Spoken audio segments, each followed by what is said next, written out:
The City Museum stood silent and majestic under the moonlit sky, its grand stone columns casting long shadows across the empty plaza. The only sounds were the distant chirping of crickets and the gentle rustle of leaves in the cool night breeze. Inside, the museum's treasures slumbered in darkness, watched over by the soft glow of security lights and the ever-watchful eyes of ancient statues. It was a night like any other, or so it seemed. In the very heart of the museum, nestled within a gleaming glass case, rested the moon rock, a real piece of the moon itself. Its surface shimmered with silvery flecks, catching the faintest glimmers of light and casting tiny reflections on the polished marble floor. Visitors from all over the world came to marvel at this rare treasure, imagining the long journey it had taken from the silent lunar surface to this quiet corner of the city. Tonight, the moon rock seemed to glow even brighter, as if it sensed something unusual was about to happen. Suddenly, in the stillness, a tiny shadow darted across the floor, quick and nimble, almost too fast to see. Then, just as quickly, another shadow followed, slipping silently between the towering dinosaur skeletons and ancient pottery. The shadows moved with purpose, weaving in and out of the moonbeams that filtered through the high windows. It was as if the museum itself was holding its breath, waiting to see what would happen next. A soft giggle echoed through the vast, empty hall, a sound so out of place that it seemed to bounce off the marble walls and linger in the air. The giggle was light and mischievous, hinting at secrets and hidden games. Somewhere in the darkness, someone or something was up to no good. The museum's ancient artifacts and priceless paintings stood as silent witnesses to the unfolding mystery. As the shadows crept closer to the moon rock's display, a sweet, sugary scent began to fill the air.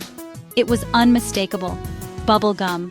The smell grew stronger, swirling around the glass case and mingling with the cool, musty scent of old stone and polished wood. On the floor, just beneath the case, a small, sticky pink blob glistened in the moonlight. Someone had been here, and they had left a clue behind. With a sudden, sharp pop, the glass case lifted as if by magic. The moon rock, once safe and secure, was gone in an instant, vanished without a trace. The only evidence of the midnight visitor was the lingering scent of bubblegum and the faint echo of laughter fading into the night. The museum was silent once more, but everything had changed. When the first rays of morning sunlight streamed through the museum's tall windows, Mr. Zucchini, the museum director, arrived to begin his daily rounds. He strolled through the quiet halls, humming softly to himself, until he reached the moon rock's display. There he stopped in his tracks, his eyes wide with disbelief. The glass case was empty. The moon rock had disappeared. "Oh dear, the moon rock is gone!" Mr. Zucchini exclaimed, his voice echoing through the silent halls. He ran his hands through his hair, pacing back and forth in front of the empty case. How could this have happened? The museum's most precious artifact had vanished right under his nose. He knew he had to act quickly before panic spread. News of the missing moon rock spread like wildfire. By mid-morning, a crowd had gathered outside the museum, their faces filled with worry and curiosity. Reporters snapped photos, children whispered excitedly, and grown-ups shook their heads in disbelief. The city buzzed with rumors. Some said it was the work of clever thieves, others whispered about ghosts or mischievous spirits. Everyone wanted answers, but no one knew what to do. Mr. Zucchini knew there was only one person who could solve this midnight mystery. He needed help from the best detective in town, a sharp-eyed sleuth with a nose for clues and a knack for solving the impossible. He needed Detective Basla. As the detective strode confidently into the museum, the crowd parted, hope flickered in their eyes, and the hunt for the missing moon rock began. Hello, everyone. What a beautiful morning to solve a mystery, don't you think? I hope you're all ready for a little adventure, because I have a feeling today is going to be quite exciting.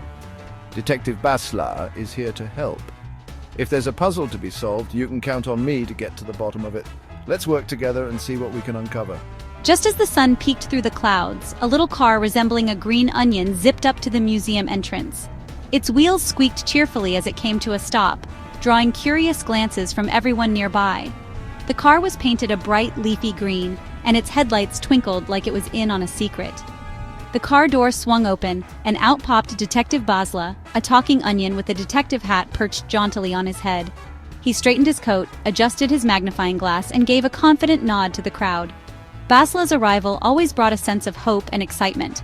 After all, he was famous for cracking the trickiest cases. Basla was known for his intelligence and kindness. He had a reputation for being both clever and compassionate, always listening carefully to everyone's stories and never jumping to conclusions.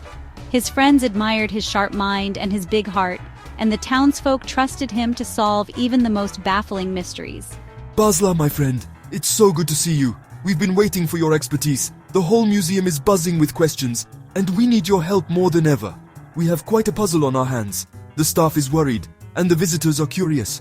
No one can figure out how the thief managed to pull off such a sneaky heist. Professor Pineapple and Officer Potato, Basla's best helpers, greeted him warmly. Professor Pineapple, with his spiky hair and wise eyes, was always ready with a clever theory. Officer Potato, sturdy and dependable, kept a close watch on the scene, making sure nothing was overlooked. Together, they made a perfect team. Together, they entered the museum, their footsteps echoing through the grand marble halls. The air was thick with anticipation, and every display case seemed to hold a secret. The group moved with purpose, determined to uncover the truth behind the mysterious theft. Don't worry, we'll find the clues. Every mystery leaves a trail, even if it's hidden. Let's keep our eyes open and our minds sharp. I have a feeling the answer is right under our noses. Basla pulled out his onion-shaped notebook, its pages filled with scribbles, sketches, and clever observations from past cases. He always believed that careful notes and keen observation were the keys to solving any mystery. With a flourish, he began jotting down everything he saw, determined not to miss a single detail. The theft occurred last night, no forced entry. The security system didn't go off, and the guards didn't see or hear anything unusual. It's as if the thief simply appeared and disappeared without a trace. No footprints. The floor is spotless, and there's not a single smudge or mark. Whoever did this was very careful, or very clever. It's like the thief floated in and out. There's no sign of forced entry, no broken glass, and nothing out of place except for the missing artifact. Basla examined the scene, sniffing the air for any unusual scents.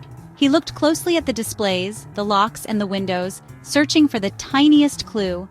His nose twitched as he picked up a faint, sweet aroma, something out of the ordinary, something that didn't belong in a museum full of ancient treasures. No footprints? Floated in and out? Very interesting. This is no ordinary thief. I think we're dealing with someone or something who knows exactly what they're doing. Let's keep searching. The answer is here, waiting to be discovered. Aha, I smell something sweet, like bubblegum. That's not a scent you'd expect in a museum filled with ancient artifacts and priceless paintings. It's so strong it almost tickles my nose. Where could it be coming from? I've never known a thief to leave behind such a sugary smell. This is definitely unusual. I need to follow my nose and see if it leads me to any more clues. Basla quickly pulled out his trusty onion-shaped notebook and scribbled down the strange clue. He always made sure to record every detail, no matter how odd it seemed. The scent of bubblegum was certainly not something he'd ever written before, but in detective work, the most peculiar clues often led to the biggest breakthroughs. He wondered if this sweet smell was a calling card, or just an accident. As Basla looked around, something else caught his eye. A shimmering trail on the floor, sparkling under the museum lights. It was a trail of glitter, winding its way between the exhibits, almost as if it was inviting him to follow. Glitter in a museum? That was even stranger than the bubblegum scent. He leaned closer, watching the tiny flecks glint and twinkle. Look here, a trail of glitter. It's leading somewhere. Whoever left this behind must have been in a hurry, or maybe they wanted to be found. I've never seen a thief leave such a sparkly path before. This is getting more mysterious by the minute. The glittery trail twisted and turned, finally stopping at the base of a large potted plant in the corner of the gallery. The plant's leaves rustled slightly as if hiding a secret. Basla crouched down, examining the glitter that had gathered around the pot. It was almost as if the plant itself was guarding the next clue. Someone was very sparkly. There's glitter on their hands, on their clothes, even on their shoes. Whoever it is, they must really love glitter. Or maybe they just had a glitter accident. Either way, it's a clue we can't ignore. Basla carefully scooped up some of the glitter and sealed it in an evidence bag. He knew that even the smallest detail could be important. Maybe the glitter would match something they found later, or maybe it would help them identify the mysterious thief. Every clue mattered in a case like this. This glitter has a magical shimmer. It's not ordinary craft glitter. It almost seems to glow, even in the dim light of the museum. I wonder if it's special or if it could be traced back to a particular person or event. As Basla and his team examined the plant, a tiny giggle floated out from behind the leaves. It was so soft, they almost missed it. Was someone hiding there? Or was it just their imagination playing tricks on them? The plant seemed to be part of the mystery now, too. A bubblegum smell, glitter, and a giggle. These clues don't fit together like any case I've solved before. It's almost as if the thief wants us to find them, or maybe they're playing a game with us. I need to keep my wits about me. What kind of thief is this? They're not just sneaky, they're playful. Almost mischievous. I've never seen a case quite like it. I'll have to think outside the box if I want to solve this one. These clues are peculiar. They don't match any pattern we've seen before. Maybe we're dealing with someone who likes to leave a trail. Or maybe it's all a distraction. Either way, we need to stay alert and keep searching for answers. The mystery deepened with every clue. The museum, usually so quiet and orderly, now felt alive with secrets. Basla and his team knew they were on the trail of someone clever, and maybe a little bit magical. The adventure was just beginning, and every new discovery brought them closer to the truth. Bubblegum and sparkles remind me of Cherry Cheeks. She was interested in the moon rock. Let's talk to Cherry Cheeks. They found Cherry Cheeks in the art department. Detective Basla, what brings you here? The air smelled of bubblegum. We're investigating the missing moon rock. The moon rock is gone? That's terrible. What are you working on, Cherry Cheeks? Cherry Cheeks revealed a glittery replica of the moon rock. I just wanted to make my own. I love the moon rock. Cherry Cheeks was not the thief. Basla examined the glittery rock. Cherry Cheeks, what is this made of? It's candy covered in edible glitter. A candy moon rock? Creative, but not the real one. This explains the glitter, but Cherry Cheeks isn't our thief. Did you see anything unusual last night? I saw a colorful light and heard a giggle. Cherry Cheeks mentioned an open window. A tiny zipping light, a giggle, an open window? Professor, what do we know about tiny magical creatures? Professor Pineapple realized the mystery was magical. A glimmerwing, mischievous pixies that love shiny things. They could slip through a tiny window crack. And the bubblegum smell? They love sweet smells like bubblegum. The thief was a tiny creature, not a person. We need to find the Glimmerwing's nest. Let's go to the museum gardens. The hunt for the moon rock became a magical rescue mission. The friends searched the museum gardens. Let's find another glitter trail. Officer Potato found a glitter trail by an oak tree. Over here, I found something. A giggle came from the tree branches. There it is, the glimmerwing! In the tree, they saw the moon rock in a nest. The Glimmerwing grabbed the moon rock and flew away. Oh no, it's getting away. The pixies seemed to be playing a game of tag.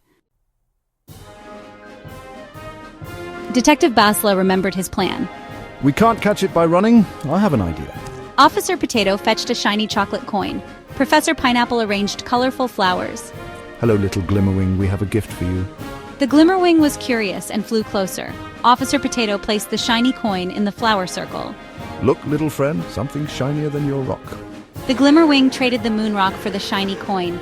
The pixie flew away happily with its new treasure. Detective Basla polished the moon rock. Hooray, we did it. A kind solution, Basla. Mr. Zucchini was overjoyed to see the moon rock. You found it, thank you. The moon rock was back in its case. Visitors cheered, and the museum felt whole again. Later, the team celebrated with Cherry Cheeks. I'm glad the Glimmerwing is happy too. Basla reflected on the mystery. Understanding and kindness solve mysteries. The biggest clue of all, kindness is key.